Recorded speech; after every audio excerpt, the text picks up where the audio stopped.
उत्तर प्रदेश की राजनीति में इस समय तहलका मचा हुआ है। जातियों के आधार पर विधायकों की बैठकें चल रही हैं और साथ साथ कुछ ऐसे रहस्योद्घाटन हो रहे हैं जिसको लेके लग रहा है कि उत्तर प्रदेश में कुछ होने वाला है।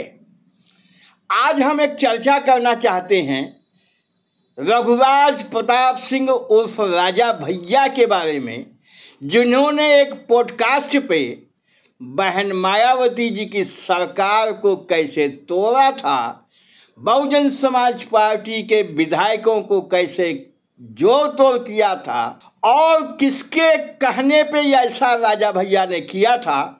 इस पॉडकास्ट में उन्होंने सारा खुलासा किया है। जय भीम साथियों, बहुजन न्यूज पे आपका स्वागत है। राजा भैया ने 28 साल पहले की घटना का खुलासा किया है इस पॉडकास्ट में। उसके बाद क्या हुआ ये उन्होंने नहीं बताया, तो उस घटना के बाद आगे क्या हुआ ये हम आपको शेयर करने जा रहे हैं। तो सबसे पहले राजा भैया ने क्या कहा है, उसका मूल जिस्ट ये है कि बहुजन समाज पार्टी की 97 में गवर्नमेंट बनी थी। बहुजन समाज पार्टी और भारतीय जनता पार्टी की मिलीजुली सरकार थी। 6 महीने का टर्म था। 6 महीने बहन मायावती जी मुख्यमंत्री रहेंगी और भारतीय जनता पार्टी का विधानसभा अध्यक्ष होगा।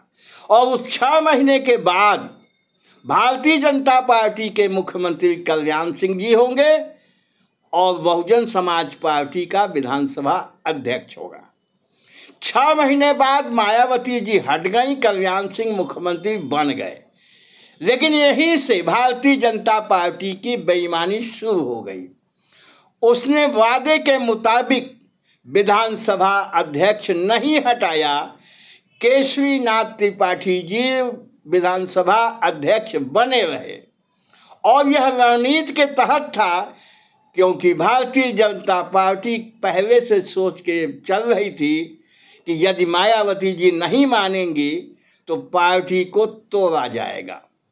उसके बाद क्या हुआ, अब समस्या आई कल्याण सिंह को बहुमत सिद्ध करने की। बहुमत कम था भारतीय जनता पार्टी के पास, तो इसके लिए राजा भैया जी ये कह रहे हैं कि भारतीय जनता पार्टी के वरिष्ठ नेता जो इस समय रक्षा मंत्री हैं माननीय राजनाथ सिंह जी, उस समय भारतीय जनता पार्टी उत्तर प्रदेश के प्रदेश अध्यक्ष थे। उन्होंने राजा भैया को जिम्मेदारी दिया कि बहुजन समाज पार्टी और कांग्रेस को वो तोड़ें। अपने पॉडकास्ट में राजा भैया ने ये स्वीकार किया है कि उन्होंने बहुजन समाज पार्टी के 12 विधायक तोड़े और कल्याण सिंह सरकार को बहुमत सिद्ध करने में मदद मिली। अच्छी बात है, कल्याण सिंह सरकार में आ गए और उसके बाद फिर चुनाव हुआ। और जब 2002 में फिर चुनाव हुआ तो एक बार फिर उत्तर प्रदेश में हंग असेंबली आ गई, यानी किसी दल को बहुमत नहीं आया। फिर भारतीय जनता पार्टी और बहुजन समाज पार्टी एक साथ आई और बहन मायावती जी एक बार पुनः मुख्यमंत्री बन गई। इसके बाद राजा भैया की बयानबाजी तो जारी थी। उस समय एक घटना घट गई। उस समय की बहुजन समाज पार्टी की सरकार ने राजा भैया और उनके पिताजी माननीय उदय प्रताप सिंह पे पोटा लागू कर दिया, गिरफ्तार किया उनको। दोनों लोगों को गिरफ्तार करके जेल भेज दिया गया और लगभग 1 साल तक जेल में रहे। तमाम संपत्तियां ऐसी थीं जिन पे अवैध कब्जे बताए गए थे, सबको गवर्नमेंट ने सील कर दिया। साल भर भटकना पड़ा। तो इस घटना का जिक्र राजा भैया ने पॉडकास्ट में नहीं किया है। बहुत ही सलीके से पिछली घटना को उन्होंने बताया है, लेकिन आगे क्या हुआ उनके साथ ये उन्होंने नहीं बताया। बहुजन समाज पार्टी की लीडर है मायावती जी, यूं ही आयरन रेडी नहीं है। समय आया तो बहुजन समाज पार्टी को तोड़ने वालों को किस तरह का दंड मिलता है पूरे दुनिया ने, देश ने देखा। और उस समय जो 12 विधायक टूटे थे, आज तक उनका पता नहीं है कि किस हाल में हैं। उनका राजनीतिक जीवन ही समाप्त हो गया।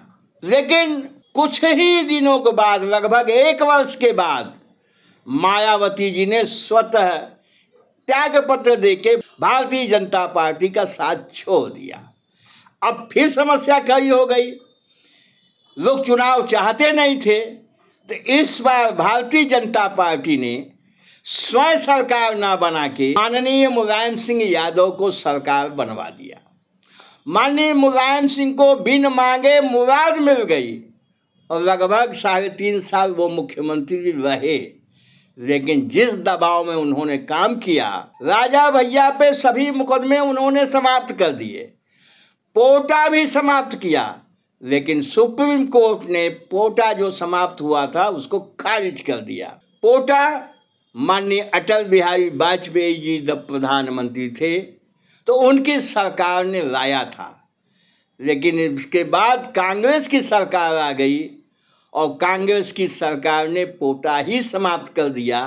जब पोटा समाप्त हुआ है तब राजा भैया जी और उनके पिताजी के खिलाफ जो पोटा था वो समाप्त हुआ, स्वतः कानून समाप्त होने के बाद ही समाप्त हुआ। तो ये जो घटना है इसका जिक्र हमने दोनों घटना का किया है।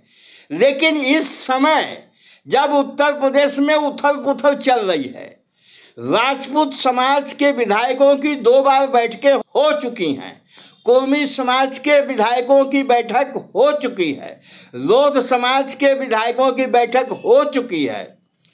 ऐसे समय में राजा भैया का यह बयान, यह संदेश तो नहीं है कि राजा भैया कुछ न कुछ कर रहे हैं, या सीधे सीधे भारतीय जनता पार्टी को डराया जा रहा है कि अगर भारतीय जनता पार्टी ने माननीय योगी आदित्यनाथ जी के खिलाफ बीजेपी हाईकमान ने कोई निर्णय लिया या उनको हटाने की चेष्टा की तो सरकार को तोड़ा भी जा सकता है। क्या इसको धमकी माना जाए? राजा भैया बहुत ही गंभीर रहते हैं और बहुत नपे तुले शब्दों में अपनी बात कहते हैं, और जगह तो बोलते हैं, और बहुजन समाज पार्टी पर बोलने पर, बहन मायावती जी के ऊपर बोलने में बहुत ही संयम दिखाते हैं। तो ऐसे समय में जब राजा भैया ने ये बात कही है तो निश्चित रूप से इसमें दम है। कहीं न कहीं उत्तर प्रदेश की सरकार में कुछ खतरा मंडरा रहा है। भारतीय जनता पार्टी हाईकमान कुछ करना चाहता है। अब देखना ये होगा कि कितनी जल्दी हो पाता है, हाईकमान कर भी पाता है कि नहीं कर पाता है। तो साथियों, ये सारी बातें हमने ईमानदारी से आपके सामने रखी है।